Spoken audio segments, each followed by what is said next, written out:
Well, look who comes crawling out of the woodwork.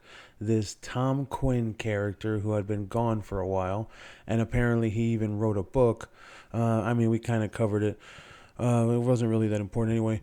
But now he's saying that the two idiots and their fights are getting much worse.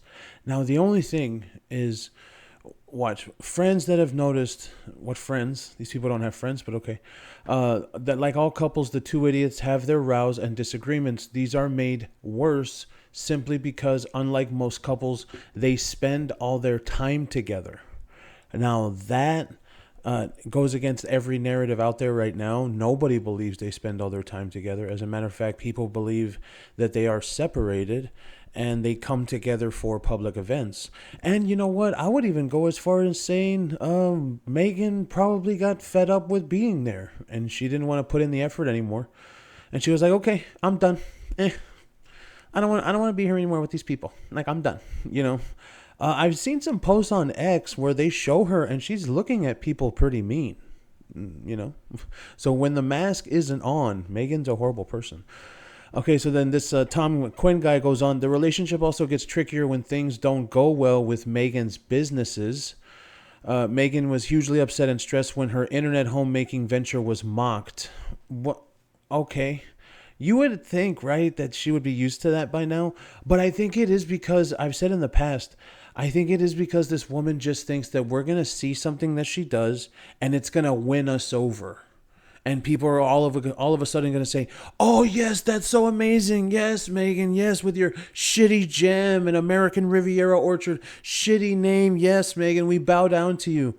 Like, are there things that she's done right? No. It literally, I can say I've been covering this woman for years. I have not seen her do one thing correctly. Okay. And what's making it even worse with this cooking show, it doesn't even, like, it's been sold as a cooking show. It doesn't even have any cooking in it. She's not going to be doing like, oh, well, this is how much flour you need. This is how many eggs. It was all a bait and switch. It was a lie. It's not a cooking show. So then this guy goes on, Harry doesn't have anything to do. From childhood, he's been trained to be a royal. Yes, he lives in a bubble. Attending charitable events and meeting the public, and he has thrown all that away. I don't know about that. Sorry, Tom Quinn. I'm going to have to disagree. He's doing the exact same thing now. That's the only time we ever see him is if he's attending charitable events or meeting the public. That's the only time he's out. So I'm going to go ahead and massively disagree with that. So then he goes on, friends say he's made a decent stab at helping around the Montecito mansion. I was going to say fortress. Walking the dog and looking after their children. But the truth is he's bored. That's your choice, man. If that's true, that Harry's bored, you know, that's what he chose to do. And honestly, what more is there really for him to do? He doesn't have any talent. He can't go to work. You know, both of them are unemployable. You know, we know that Meghan's got no job, but that's why this hasn't said what Meghan does all day. I don't think she does a damn thing all day.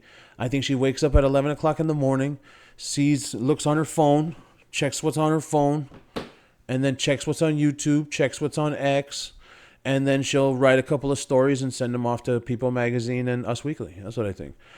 He can't leave the mansion without a security detail, and the two idiots' neighbors, many of whom are far more famous than them, take little notice when they spot Harry out and about. Okay. For Harry, Montecito is an escape from all things he hated about his old life, but it's also the losses of things he loved. Well, the money, yeah, I would say so. The money and being able to control people, but I don't know. That's tough for me. What, they don't have nannies and servants and maids and shit? I don't know.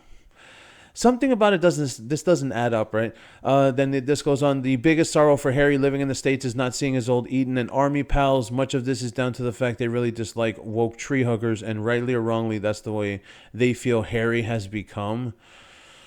Yeah, Harry's one of those chameleon spouses. That's what he is. So that was all Tom Quinn. I mean, he just went off on the client. Yeah, Harry's one of those chameleon spouses. He'll turn into whatever the woman that he's infatuated with, he'll turn into whatever she likes.